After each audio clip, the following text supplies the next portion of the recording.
live in an age where our phones rarely leave our hands, yet many of us feel more disconnected than ever. Notifications dictate our attention. Algorithms shape our desires, and silence feels uncomfortable. But long before smartphones, ancient wisdom already warned us about distractions that rob us of peace, purpose, and presence. Today, we ask, is your smartphone killing your soul? Or can you reclaim it? The greatest asset we have in life is not money, not influence, not power, but our attention. It is the currency of the soul, the silent force that determines what we become. Wherever your attention goes, your life follows. And in this digital age, our smartphones have become master architects of distraction, subtly training us to scatter our attention in 1,000 directions. When you wake up in the morning, what is the first thing you touch? For many, it is not a glass of water, not the hand of a loved one, not a book or even the breath of stillness. It is the smartphone. Within seconds of opening our eyes, we are already surrendering the most sacred gift of the day, our focused attention. The screen dictates how we feel, what we think, and what we desire. That first notification, that first scroll is not harmless. It sets the tone for the entire day. If attention is a battlefield, then the war is being fought the moment you awaken. Consider how much of your life is consumed by fragments of focus. You open your phone to check the time, and suddenly you are caught in a web of updates, likes, and messages. A single glance turns into 20 minutes into an hour, and before long, your mental energy is drained. This is not accidental. Entire industries have studied the psychology of attention. Engineers and designers have crafted features specifically to keep your focus hostage. Every ping, every vibration, every red badge with a number on it has been carefully engineered to trigger the deepest instincts of your brain. The fear of missing out, the hunger for validation, the curiosity of novelty. What you think is random distraction is actually intentional design. And in giving away our attention, we are not only losing time, we are losing ourselves. Ancient wisdom has always emphasized the power of focus. Thousands of years ago, spiritual teachers and philosophers spoke of guarding the mind as carefully as one guards a treasure. They knew that where the mind dwells, the soul follows. A distracted mind becomes a restless soul. A focused mind becomes a grounded spirit. Long before technology existed, humans faced distractions of their own kind. Noise from the crowd, temptations from the marketplace, desires pulling the heart in different directions. But today's distractions are relentless, personalized, and portable. You carry them in your pocket. You bring them to your bed. You place them beside your plate at dinner. And in doing so, you carry a constant stream of noise that fractures the very attention you were meant to use for creation, reflection, and connection. Think about the way your attention shapes your identity. Every ad you pause to watch, every post you linger on, every story you click becomes a thread in the fabric of your consciousness. The mind absorbs what the eyes consume. When your attention is hijacked by images of envy, fear, or vanity, your soul begins to mirror those patterns. Slowly, you no longer think your own thoughts. You begin to echo the voices of the digital crowd. What once was your attention, pure, deliberate, powerful, has been divided into fragments, each piece claimed by someone else's agenda. And the tragedy is not just in losing time, but in losing clarity of who you are. Attention is more than focus. It is devotion. To give attention to something is to declare it worthy of your energy, your thought, your presence. In ancient scriptures, prayer was not just speaking words, but directing one's whole attention toward the divine. Meditation was not empty silence, but intentional focus on truth. Farmers gave attention to their fields. parents to their children, artists to their craft. Attention was not passive, it was sacred. But when attention is consumed by endless scrolling, we are devoting ourselves not to creation or connection, but to consumption. We worship at the altar of the feed, sacrificing hours of potential on the screen of convenience. The question is no longer whether we are paying attention, but what we are paying attention to. And the cost is always our soul. Your attention is being auctioned every second you are online. Companies compete not just for your clicks, but for your very consciousness. Think about how headlines are written to shock you, how videos are designed to autoplay, how platforms reward outrage because anger holds attention longer than joy. None of this is neutral. Every design choice is crafted to keep your eyes locked, your mind engaged, and your emotions stirred. You think you are the customer, but in reality, you are the product. Your attention is being sold, and with it, your peace, your clarity, your sense of purpose. The battlefield is invisible, but its consequences are profound. When your attention is fragmented, your relationships suffer. How many times have you been in a room where everyone is physically present, but mentally absent, each lost in their own device? How many dinners are interrupted by buzzing phones? How many conversations cut short by quick glances at notifications? We think we are connecting more than ever, but in truth, our divided attention makes us less present with those who matter most. Presence is the highest gift you can give to another human being, but presence requires attention. And when your attention is elsewhere, your presence is counterfeit. The same is true for your dreams and goals. Every great achievement in history, every masterpiece of art, every breakthrough in science, every work of wisdom was born of focused attention. Greatness is never scattered, it is concentrated. But when your attention is constantly pulled in a dozen directions, your dreams are delayed. You may have vision, but without attention, vision becomes fantasy. Focus is the bridge between intention and manifestation. Without guarding your attention, you cannot walk that bridge.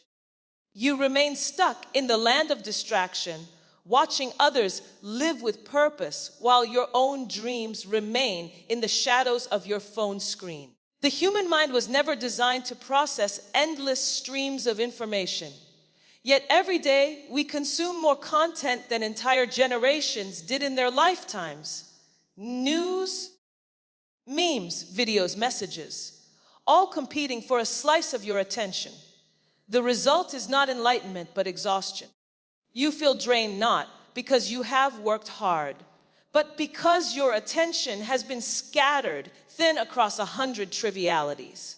This is why many people feel restless even after hours of scrolling. Their attention has been consumed, but nothing meaningful has been built from it. The soul is starving for depth, but the mind is stuck in shallow loops of distraction. To reclaim your soul, you must reclaim your attention. This does not mean rejecting technology altogether, but recognizing that your attention is too precious to be wasted. It means deciding intentionally where your focus goes. Just as a gardener removes weeds to protect the harvest, you must remove distractions to protect your soul. Attention, when guarded, becomes power.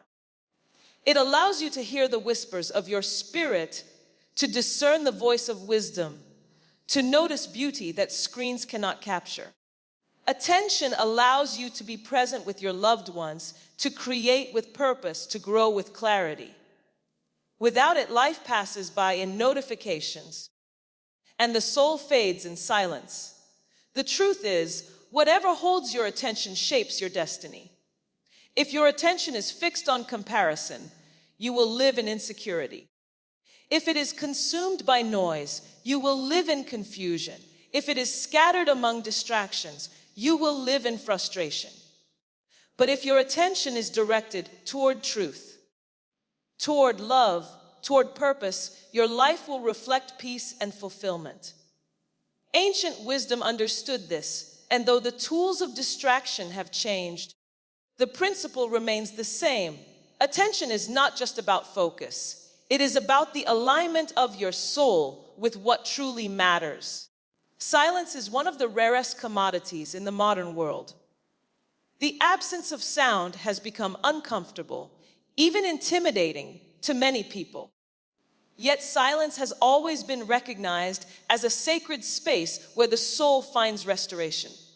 In a culture addicted to constant stimulation, where every empty moment is quickly filled with scrolling, texting, or streaming, silence feels like a void. But in reality, silence is not emptiness. It is fullness.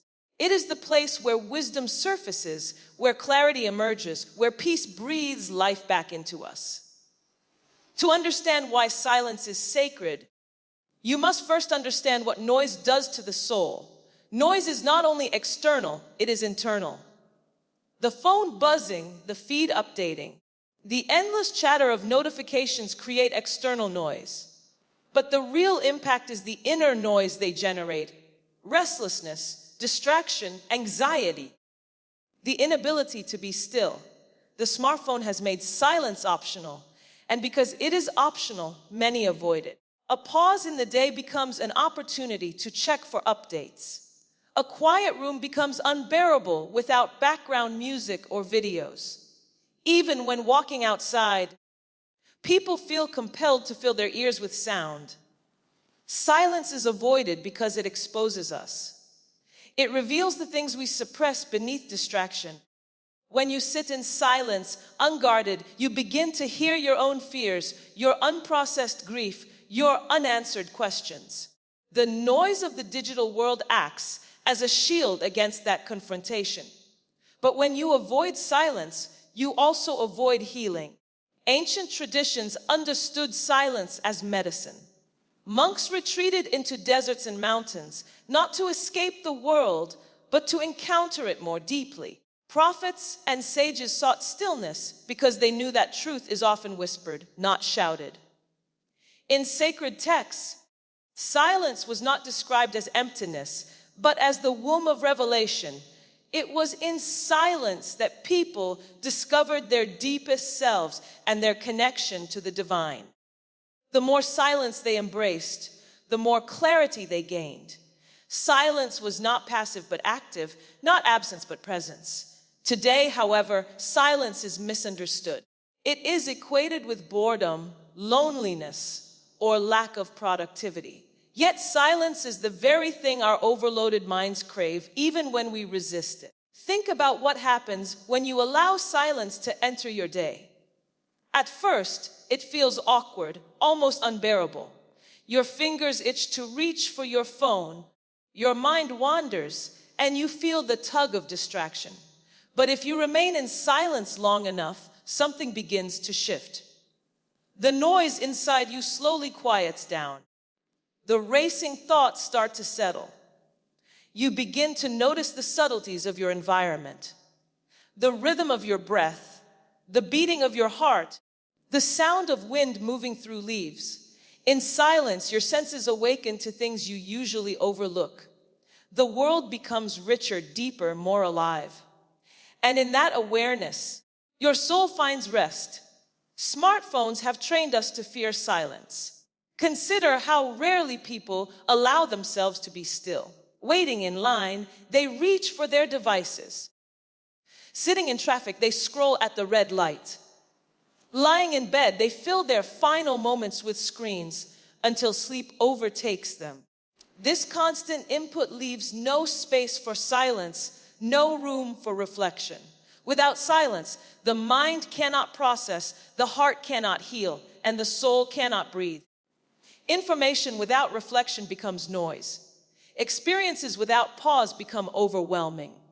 The absence of silence leads to burnout, confusion, and emotional numbness.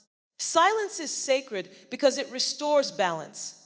It is in silence that you begin to discern what truly matters. When the noise fades, You realize that many of the things demanding your attention are not as urgent as they seemed. Silence helps you separate the important from the trivial, the eternal from the temporary. In silence, the voice of fear grows weaker, and the voice of wisdom grows stronger.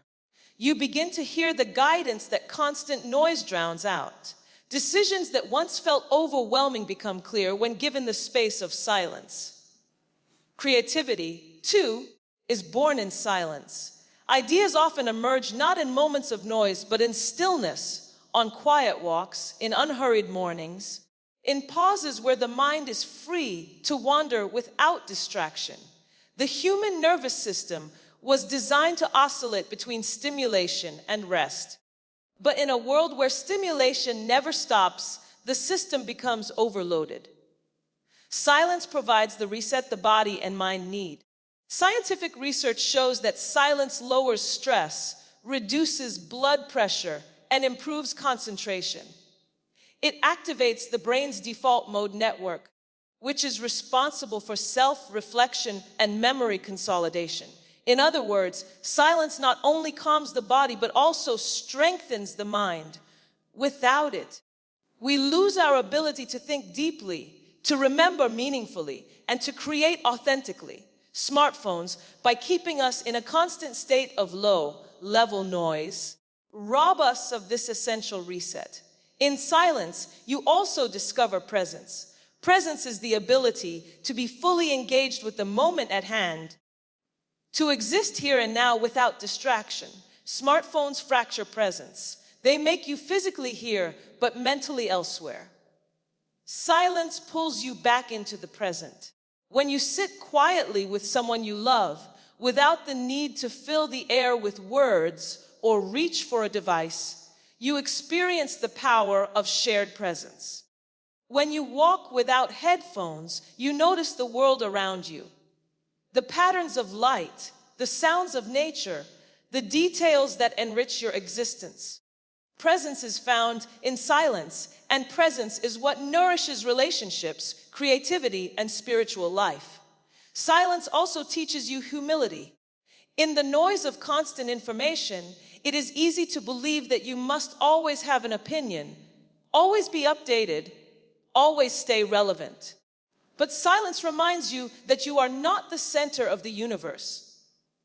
It humbles you before the vastness of life. In silence, you encounter mysteries you cannot explain, questions you cannot answer, and realities you cannot control. This humility is not weakness, but strength. It grounds you in perspective, reminding you that wisdom often begins with listening rather than speaking. The smartphone culture, on the other hand, encourages constant expression, constant reaction, constant noise. It leaves little room for the humility that silence cultivates. Another reason silence is sacred is because it heals. Many of the wounds people carry remain unhealed because they never allow silence to surface them. Instead, they bury their pain beneath distractions. But silence has a way of drawing hidden emotions to the surface. In silence, grief is felt, anger is acknowledged, and fears are named. It may be uncomfortable, but it is necessary. Healing does not occur in denial, it occurs in awareness. Silence provides the space for that awareness to unfold. The smartphone, with its endless capacity to distract, often keeps people from this healing. By filling every gap with noise, it prevents the very stillness needed for restoration. When you embrace silence, you begin to live differently. You no longer rush to fill every pause. You learn to sit in quiet rooms without discomfort. You begin to protect your mornings and evenings from digital invasion, allowing space for reflection and rest. You discover that silence is not a lack of something, but the presence of something deeper: clarity, peace, wisdom, and connection. Over time, silence becomes not just a practice, but a refuge, a sacred place where your soul feels at home. It transforms the way you relate to others, the way you work, the way you dream. It shifts your relationship with your phone, making you less reactive to its constant demands. Instead of fearing silence, you begin to crave it. Silence is not withdrawal from life. It is engagement with it at the deepest level. It does not mean escaping responsibility or ignoring the world, but entering it with renewed presence and clarity. The person who practices silence carries a different energy, calm, focused, unshaken by noise. Their attention is not easily hijacked because their soul has learned to rest in stillness. They embody a strength that comes not from constant stimulation, but from sacred restoration. Community is one of the deepest needs of the human soul. From the beginning of history, people gathered around fires, built villages, and formed tribes not just to survive, but to belong. Belonging gives meaning to existence, shaping our identity and giving us a place where we are seen, valued, and known. Yet in the digital age, the meaning of community has been distorted. Smartphones and social platforms promise us connection at the tap of a screen, but more often than not, this connection is thin and fragile. We accumulate contacts but lose companions. We share posts but not burdens. We are surrounded by voices but starved of true presence. Community is not the same as connectivity, and confusing the two is one of the great illusions of our time. When you scroll through a feed, it feels like you are engaging with others. You see their pictures, their updates, their celebrations, and their opinions. You react with a like, a comment, a heart, and it feels like participation. But real community is more than reactions. It requires presence, vulnerability, and commitment. A digital like is not the same as a warm embrace. A comment thread is not the same as a heartfelt conversation. A string of emojis cannot replace the comfort of someone sitting quietly with you in your pain. Smartphones give the illusion of closeness while leaving many lonelier than ever. Studies confirm this paradox the more time people spend on social media. The higher their levels of loneliness and anxiety tend to be. We are hyper-connected but emotionally isolated. Ancient wisdom reminds us that life is not meant to be lived alone. In every culture, stories and teachings emphasize the importance of community. Sacred texts describe people as members of one body, branches of one tree, parts of a greater whole. To live outside of community was seen as dangerous, not just physically, but spiritually. Without others, one's sense of purpose weakened. Community provided accountability, encouragement, and identity.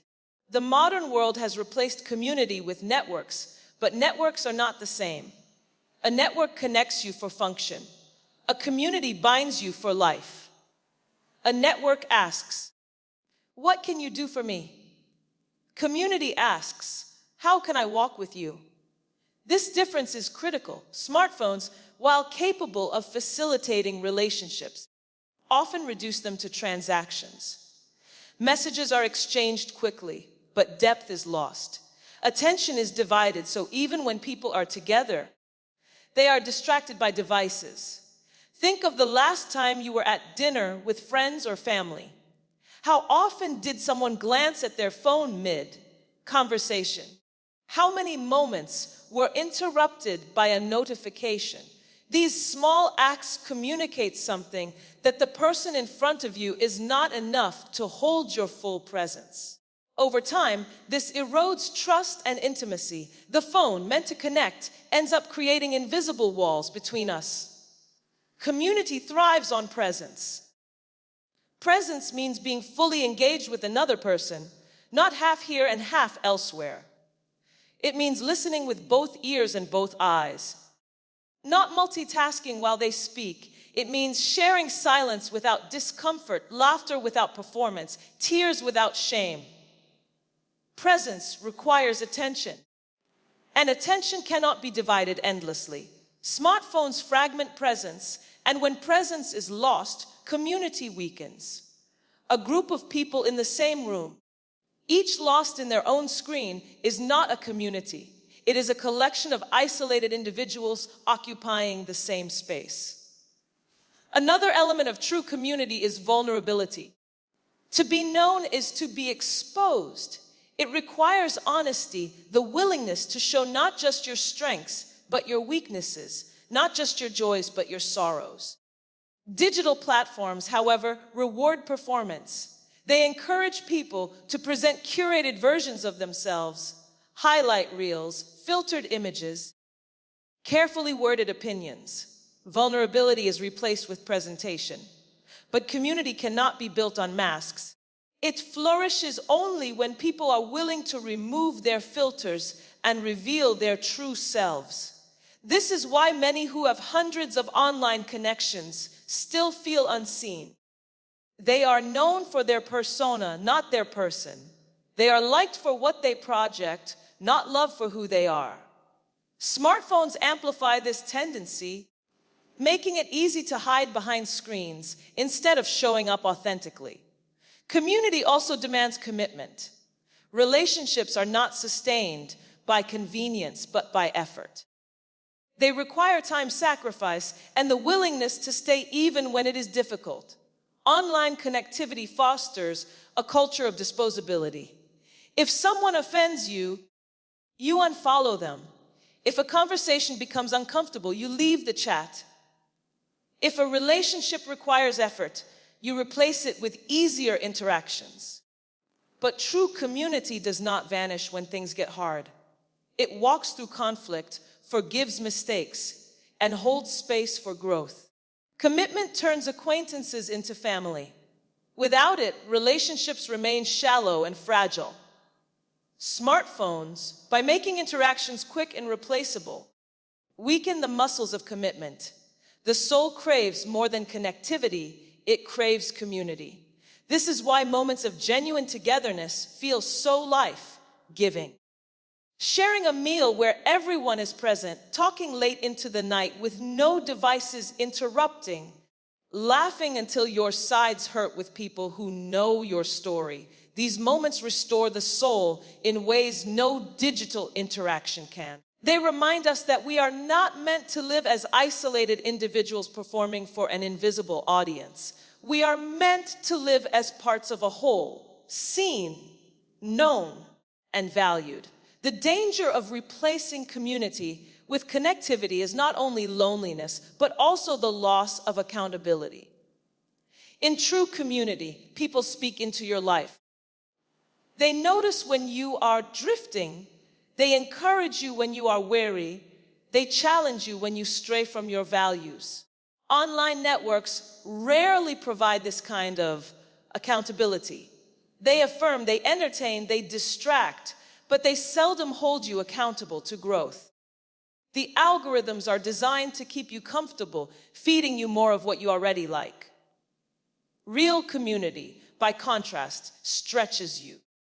It confronts you with perspectives you might resist. It challenges your selfishness and invites you into service. Without it, the soul becomes self-absorbed and shallow. Community is also where resilience is built. Life is filled with trials, losses, and disappointments. Alone, these burdens can crush you. Together, they can be carried. When one falls, the others lift. When one grieves, the others comfort. When one rejoices, the others celebrate. Shared joy multiplies, shared sorrow divides. This ancient truth has been observed in every culture. The strength of a community lies not in avoiding hardship, but in facing it together. Smartphones, by promoting curated versions of life, often hide suffering. People share successes but conceal struggles. This creates the illusion that everyone else is thriving while you alone are struggling. Without community, this illusion becomes heavy and isolating. But in real relationships, struggles are shared, and healing flows from that sharing. There is also a spiritual dimension to community. Many traditions teach that the divine is encountered not only in solitude, but in the gathering of people. There is something sacred about voices united in song, hands joined in prayer, hearts aligned in purpose. Smartphones can live stream such gatherings, but they cannot replicate the presence of being there. Watching community is not the same as belonging to it. Participation requires embodiment. To sit beside someone, to hear their voice unfiltered by speakers, to look into their eyes. This is where the soul experiences communion. The human brain itself is wired for community. Neuroscience shows that our brains are social organs. We regulate emotions through connection with others. Oxytocin, the bonding hormone, is released through physical touch, eye contact, and shared experiences. These are things smartphones cannot fully provide. Texts and calls may sustain connection across distance, but they cannot replace the embodied experience of community. The warmth of a hand, the tone of a voice, the subtleties of body language all communicate love in ways no emoji can. Even creativity thrives in community. While solitude is important for reflection, innovation often emerges from collaboration. Ideas bounce between people, sharpened by conversation and expanded through different perspectives. Some of history's greatest movements, from art to science to social change, were birthed in communities of people committed to a shared vision. Smartphones, while capable of connecting minds, often fragment focus and reduce collaboration to scattered messages. True collaboration requires presence, attention, and trust, qualities best nurtured in real community. The longing for community is so deep that even in the age of smartphones, people still seek it. This is why gatherings, clubs, small groups, and movements continue to form. Despite all the digital alternatives, nothing can fully replace the experience of belonging. Yet the smartphone culture has conditioned many to settle for substitutes. A group chat becomes a substitute for a gathering. A comment thread becomes a substitute for a discussion. A live stream becomes a substitute for participation. These substitutes fill the surface but leave the soul unsatisfied. Purpose has always been the compass of human existence. It is the force that gives meaning to our actions, the reason behind our choices, the light that guides us through confusion and darkness. Without purpose, life becomes a series of random events driven by impulse and temporary pleasures. Smartphones, with their endless ability to entertain and distract, have shifted the balance of our lives from purpose to pleasure. They condition us to seek instant gratification, likes, notifications, videos, memes, while pulling us away from the slower, deeper pursuit of living intentionally. Pleasure is easy, but it is fleeting. Purpose requires effort, but it endures. The struggle of our age is that many souls are drowning in pleasure while starving for purpose. When you open your phone, you enter a world designed to gratify your senses. Bright colors, engaging sounds, infinite scrolls, all crafted to stimulate the brain's reward system. Each notification releases a small hit of dopamine, training the mind to crave more. The result is a cycle of pleasure, seeking, where every free moment is filled with small bursts of stimulation. This cycle feels satisfying in the moment, but it leaves a deeper hunger unaddressed. After hours of scrolling or gaming, you may feel entertained, but rarely do you feel fulfilled. Pleasure provides escape, purpose provides direction. The more you substitute one for the other, the more restless your soul becomes. Ancient wisdom has always emphasized the danger of living for pleasure alone. Philosophers warned against excess indulgence, teaching that true happiness comes not from fleeting desires, but from a life aligned with higher values. Spiritual traditions taught that the soul finds peace not in temporary satisfaction, but in fulfilling its unique calling. Even in simple communities, people understood that their worth was not measured by what they consumed, but by what they contributed. Today, however, smartphones have made consumption effortless and contribution optional. You can spend an entire day consuming what others create without producing anything yourself. You can live immersed in pleasure without ever touching purpose. The tragedy of this exchange is subtle. A life lived for pleasure does not collapse overnight. It fades slowly, one notification at a time, one binge session after another, until days blur into weeks and weeks into years. The soul, designed for purpose, begins to shrink under the weight of shallow gratification. You start to